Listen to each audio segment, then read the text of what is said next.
Hello everyone, welcome back to Ansarkari. Now, today we are continuing with e-waste management rules 2022. क्या क्या amendments लाई गई, क्या क्या नए points जो हैं वो ऐड किए गए. तो बेसिकली किसको अप्लाई होता है ये रूल? मैन्युफैक्चरर जो भी है, प्रोड्यूसर है, डिसमेंटलर है, रिसाइकलर है, जो भी पूरी साइकिल होती है हमारी इलेक्ट्रॉनिक या फिर इलेक्ट्रिकल इक्विपमेंट्स की, उन सब पे ये लागू होता है. जो भी इलेक्ट्रिकल डिवाइसेस होते हैं जो कि अभी यूज में नहीं आ रहे या फिर एंड ऑफ लाइफ पे अपने आ गए हैं, उनको हम ई वेस्ट की तरह कंसिडर करते हैं. EEE, that is electrical and electronic equipments. इनमें जो कुछ कुछ मिनरल्स होते हैं एंड कुछ कुछ टॉक्सिक मटेरियल ऐसे प्रेजेंट होते हैं जिनका डायरेक्टली अगर इंटरेक्शन होता है हमारे एनवायरनमेंट के साथ या फिर ह्यूमन बॉडी के साथ, तो वो टॉक्सिक होते हैं. फॉर एग्जाम्पल लेड हो गया, मर्करी हो गया एंड कैडमियम हो गया. तो इनको हटाना पीसीबी से बहुत ज्यादा जरूरी हो जाता है. अगर सिर्फ मॉनिटरिंग की बात करें तो CPCB, central pollution control board जो है, वो रिस्पॉन्सिबल होता है. रैंडम सैम्पलिंग वो ले सकता है ट्रिपल ई का, एंड मॉनिटर और वेरीफाई कर सकता है कि जो कंप्लायंस हो रही है कि नहीं हो रही है. जो हजार्डस सब्सटेंसेस हमने बोला है कि पीसीबीज में कम होने चाहिए, जो कि लेड, कैडमियम, मर्करी जैसे होते हैं, उनके रिडक्शन के लिए कंप्लायंस हो रही है अभी कि नहीं हो रही है, उसके लिए सीपीसीबी रिस्पॉन्सिबल है. इसके अलावा बात करते हैं इनविजिबल ई वेस्ट. तो क्या होता है इनविजिबल ई वेस्ट? ऐसा वेस्ट बेसिकली जो छुपा रहता है कंज्यूमर से. कंज्यूमर सोचता है कि इसका इतना पोटेंशियल नहीं है रिसाइकलिंग के लिए, तो वो उसको छोड़ देता है. जिसमें हमारा ई बाइक्स हो गया, ई सिगरेट हो गया, पावर टूल्स हो गए, जो स्मार्ट डिटेक्टर्स हम लगाते हैं, स्मार्ट होम गैजेट्स होते हैं, यूएसबी स्टिक्स होती हैं, ये इतने छोटे होते हैं कि ये अननोटिस्ड रह जाते हैं. अगर बात करें कि इन ई विजिबल इनविजिबल ई वेस्ट जो है इसका कितना पोटेंशियल है, तो बेसिकली 9 बिलियन केजी जो ई वेस्ट है वो ओवरलुक्ड रह जाता है बाय दी कंज्यूमर्स. तो इनविजिबल ई वेस्ट जो है वो 9 बिलियन किलोग्राम्स है. That is 1/6 of the global electronic waste. 35% of the invisible e waste जो है ये ई टॉयज से आता है, जिसमें रेस कार्स, ड्रोन्स, ऐसी चीजें हैं, वहां से 35% आता है. एंड रॉ मटेरियल जितना इनमें यूज किया गया है हमारा इनविजिबल ई वेस्ट में, वो अकाउंट करता है approximately 57 billion US dollars in 2019. तो हम देख सकते हैं कि काफी ज्यादा पोटेंशियल है ई वेस्ट का भी, जिसको अननोटिस नहीं जाना चाहिए. 9 बिलियन किलोग्राम्स जो कि ओवरलुक किया जाता है. Then WEEE forum, that is waste electrical and electronic equipments, global centre है फॉर एक्सपर्टीज, जहाँ पे एडवोकेट किया जाता है कि सर्कुलर इकोनॉमी होनी चाहिए and sustainable e waste management होना चाहिए. उसके बारे में ये बात करता है एंड रिपोर्ट्स भी निकालता है. इसके अलावा अगर ई वेस्ट मैनेजमेंट रूल्स की बात करें तो 21 types of triple E notify किया गया है इनके अंडर, जिसमें ईपीआर की बात भी की जाती है, एक्सटेंडेड प्रोड्यूसर रिस्पॉन्सिबिलिटी, ताकि प्रमोट किया जा सके और भी ज्यादा इफेक्टिव ई वेस्ट कलेक्शन को सोर्स से ही. 22.7% सिर्फ जो ई वेस्ट है इंडिया में वो कलेक्ट किया गया, डिसमेंटल किया गया एंड देन रिसाइकिल किया गया एंड डिस्पोज ऑफ किया गया. जितना भी जनरेट होता है उसमें से सिर्फ 22.7%. तो इंडिया जो है वो थर्ड लार्जेस्ट जनरेटर है हमारे ई वेस्ट का. सबसे पहला चाइना है एंड देन यूएसए है. महाराष्ट्र जो है सबसे ज्यादा ई वेस्ट जनरेट करता है इंडिया में. अगर बात करें कि डिसमेंटलिंग और रिसाइकलिंग की कैपेसिटी के बारे में इंडिया में, तो सबसे ज्यादा उत्तर प्रदेश के पास है, then Uttarakhand, then Tamil Nadu and then comes Haryana. E waste जो है वो म्यूनिसिपल सॉलिड वेस्ट की लिस्ट में नहीं आता है, and it is not a direct mandate for the cities कि उसको कलेक्ट किया जाए, ट्रांसपोर्ट किया जाए एंड मैनेज किया जाए. तो कुछ कुछ एरियाज हैं जहाँ पे लूप होल है अभी भी, उनको हम आइडेंटिफाई कर सकते हैं. एग्जिस्टिंग लॉज की बात करते हैं ई वेस्ट के बारे में. एक तो ये ई वेस्ट मैनेजमेंट रूल्स हो गया 2016. उसके अलावा ट्रांस बाउंड्री मूवमेंट जो है ई वेस्ट का, वो बेसल कन्वेंशन के अंडर कवर किया जाता है. 1992 में इंडिया ने राटिफाई किया था इसको. वेस्ट इंपोर्टर्स वो कैसे एक्सप्लॉइट करते हैं गैप्स को, उसके बारे में बात की गई थी बेसल कन्वेंशन में. हजार्डस वेस्ट अमेंडमेंट रूल्स 2003 में जो आए थे, कि जनरेशन कैसे हो रहा है, ट्रांसपोर्टेशन कैसे हो रहा है एंड डिस्पोजल कैसे हो रहा है इन कॉम्प्लेक्स ई वेस्ट का, उसके बारे में ये बात करता है. इनफॉर्मल सेक्टर में जो रेगुलेटर्स है, मॉनिटर कैसे किया जाए उसको, उसके बारे में बात करता है. देन रिपोर्ट एक है हमारे पास Indian cellular and electronic association के द्वारा, जो कि बात कर रहा है सर्कुलर इकोनॉमी बनाने के इस इलेक्ट्रॉनिक इंडियन सेक्टर में।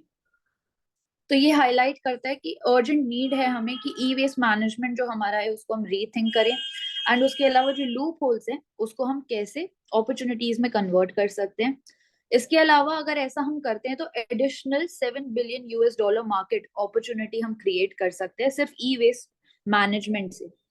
इसके अलावा मेजर हाईलाइट की बात करते हैं रिपोर्ट में, तो 90% जो ई वेस्ट है उसका कलेक्शन हुआ, 70% जो है उसको मैनेज किया जा रहा है बाय द इनफॉर्मल सेक्टर। तो देखा जा रहा है ई वेस्ट मैनेजमेंट जो इंडिया में है वो डोमिनेट किया जाता है by the informal sector. And also industrial hub है। बैटरीज की बात करते तो बैटरीज के लिए we are having a separate management rules 2022, so these are the most recent ones and इसके लिए separately we are doing.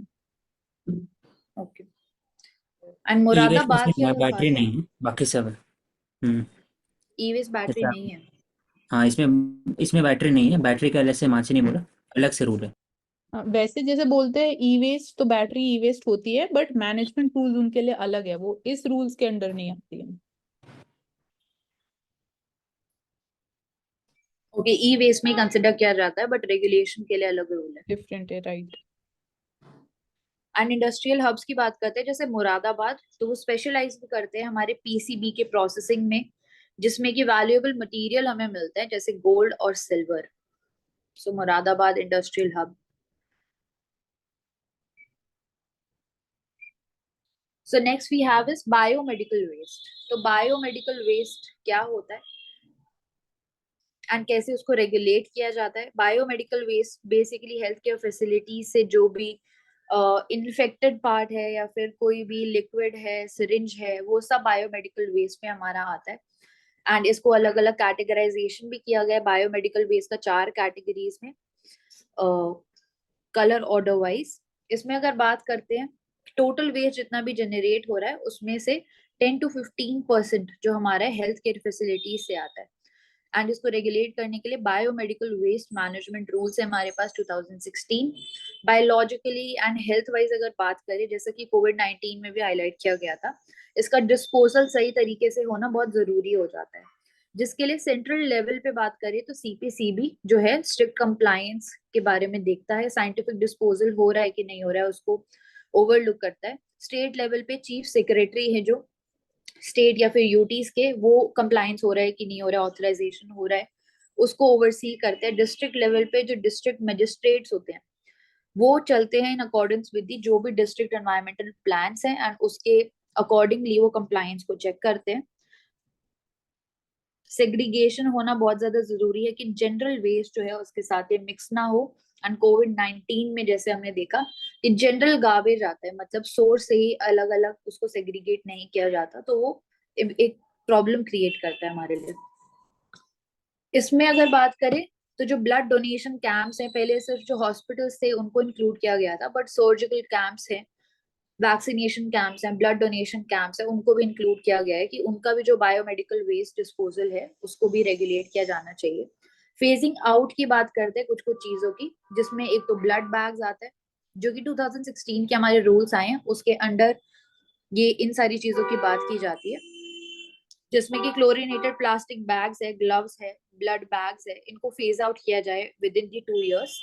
इसके अलावा प्री ट्रीटमेंट की बात करते हैं कि डिसइंफेक्शन होना चाहिए, जो भी सिरिंज वगैरह हम यूज कर रहे हैं स्टेरिलाइजेशन होना चाहिए उसी जगह पे जहाँ पे उसको यूज किया गया है, जो कि हाईलाइट किया WHO ने एंड NACO ने, that is national AIDS control organisation. तो प्री ट्रीटमेंट में डिसइंफेक्शन एंड स्टेरिलाइजेशन बहुत ज्यादा जरूरी है ऑन साइट।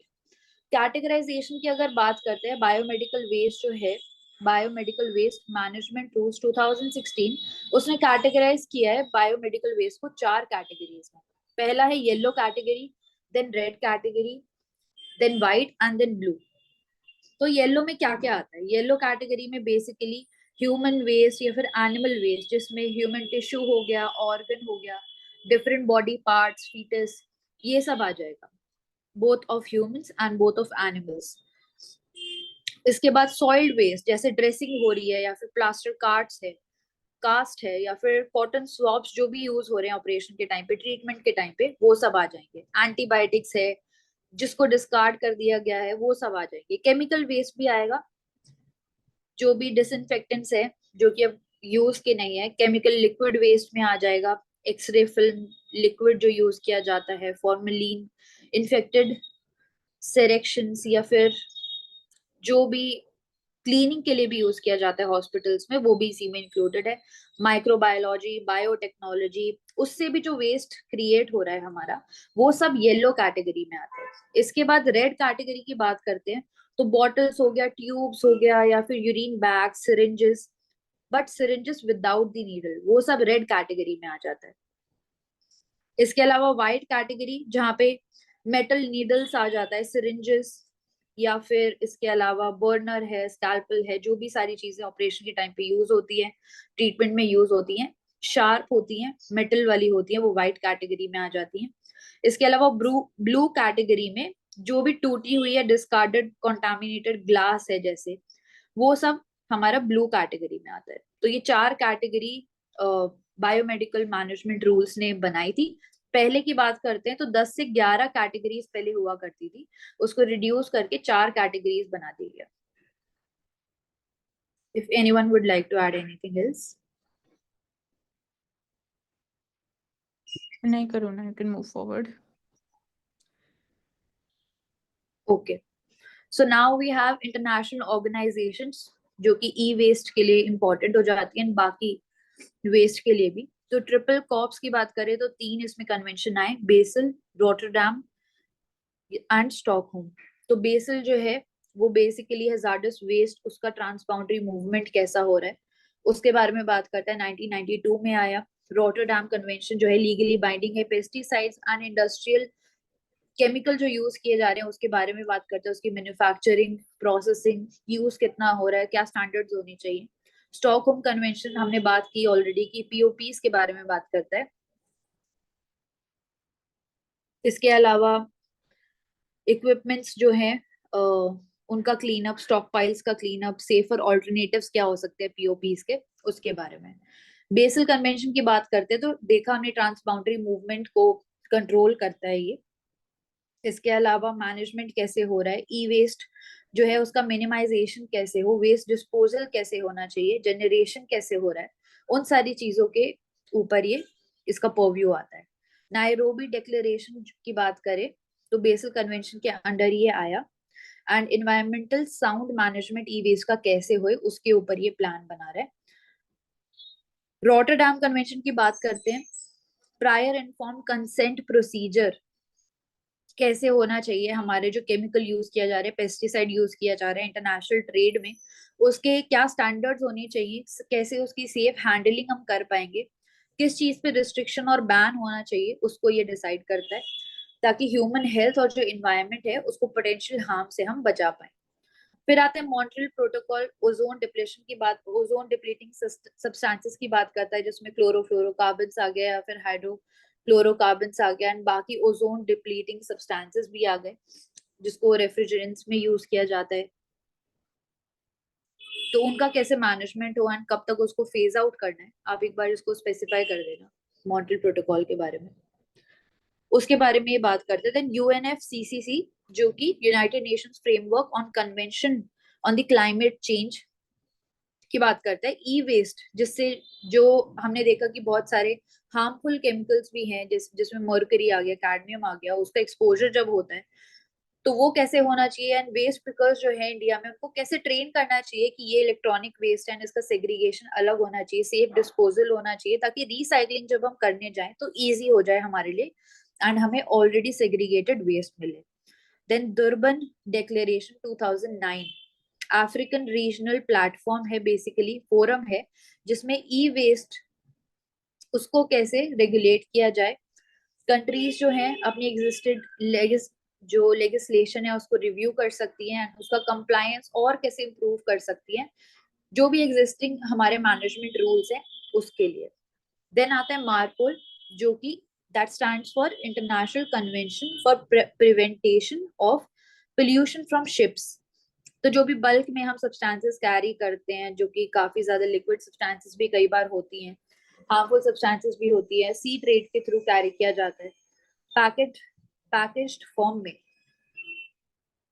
उसको एड्रेस करता है कि कैसे ये जो शिप्स हैं जो कि ऑयल या फिर ये लिक्विड सब्सटेंसेस कैरी करती है, वो कई बार जब ऑयल स्पिल हो जाते हैं तो पोल्यूशन में रिजल्ट करती है इन the of the ocean water. इसके बाद सीवेज है, गार्बेज है, उसका कैसे प्रिवेंशन किया जाए, एयर पोल्यूशन जो शिप से हो रहा है उसको कैसे और भी ज्यादा कम किया जाए। तो ये मेजर कन्वेंशंस हैं इंटरनेशनली जो हमारे लिए इंपॉर्टेंट हो जाते हैं ई वेस्ट के लिए, एंड बाकी वेस्ट जो इन जनरल जनरेट हो रहा है उसके लिए भी। तो मॉन्ट्रियल प्रोटोकॉल अग्रीमेंट 1987 तो बोला to stop the production and import of the ozone depleting substances जैसे CFCs। सो इसमें India is completely phased out the production and consumption of CFCs, अगर हम ऑफिशियली बोलते हैं तो carbon tetrachloride also and हैलोन्स।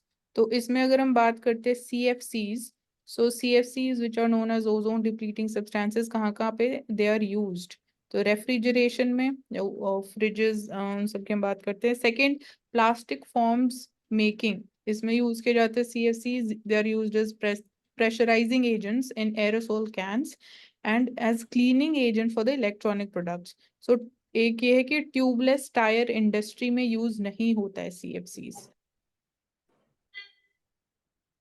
So CFCs, they are non-toxic, non-flammable chemicals containing atoms of carbon, chlorine and fluorine.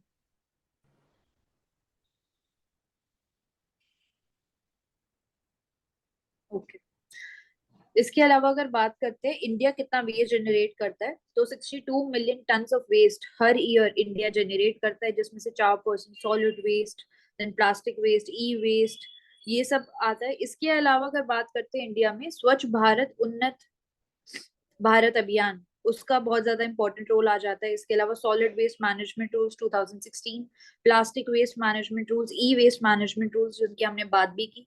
इसके अलावा advancement क्या क्या हो रही है, गैसीफायर्स को यूज किया जा रहा है, ऑटोमेटिक वेस्ट सेग्रीगेशन को लेके आया जा रहा है, पायरोलिसिस यूनिट्स को इस्टेब्लिश किया जा रहा है इंडिया में ताकि वेस्ट का सेग्रीगेशन हो पाए। ऑन साइट वेस्ट प्रोसेसिंग की अगर बात करते हैं तो कंपोस्टिंग हम यूज कर रहे हैं, बायोमिथेनेशन यूज कर रहे हैं, बायो CNG गैसीफायर्स, इन सब का यूज किया जा रहा है ताकि जो करंट सिनेरियो है उसको और भी ज्यादा एडवांस्ड बनाया जा सके, जिसमें और भी इंटीग्रेशन हम देख सकते हैं वेस्ट टू वेल्थ मिशन का, स्वच्छ भारत मिशन का, देन नेशनल वाटर मिशन भी है हमारे पास, जिसमें हम decentralised waste processing units establish कर रहे हैं हमारे सिटीज के अंदर। इंडिया में अगर बात करते हैं तो 1 टन ऑफ प्लास्टिक जो है उसको यूज किया जाता है to make 1 kilometre of road. तो हम देख सकते हैं कि रोड कंस्ट्रक्शन में प्लास्टिक को यूटिलाइज किया जा रहा है, इसीलिए वेस्ट का सेग्रीगेटेड होना बहुत ज्यादा जरूरी हो जाता है। 70% ऑफ इंडिया का जो वाटर है वो कंटामिनेटेड है, जिसमें काफी अलग अलग टाइप ऑफ पोल्यूशन रिस्पॉन्सिबल है, डिजीज बर्डन है वो बढ़ता है, एंड अनहेल्दी इन्वायरमेंट जो है वो रिजल्ट करता है और डेथ हमारे चिल्ड्रन के अंदर, that is 1 in 4 deaths of children under 5 year olds, जो कि एट्रीब्यूट किया जाता है ये अलग अलग टाइप ऑफ पोल्यूशन जो भी हो रहे हैं। Then printed circuit board PCB, जिसको सेल्यूलर फोन बनाने के लिए या फिर लैपटॉप्स में यूज किया जाता है, हर एक PCB में हमें 280 कुछ परसेंटेज ग्राम्स ऑफ गोल्ड मिलता है। So that is all for today. Thank you so much for joining us, Sarkari, and keep learning.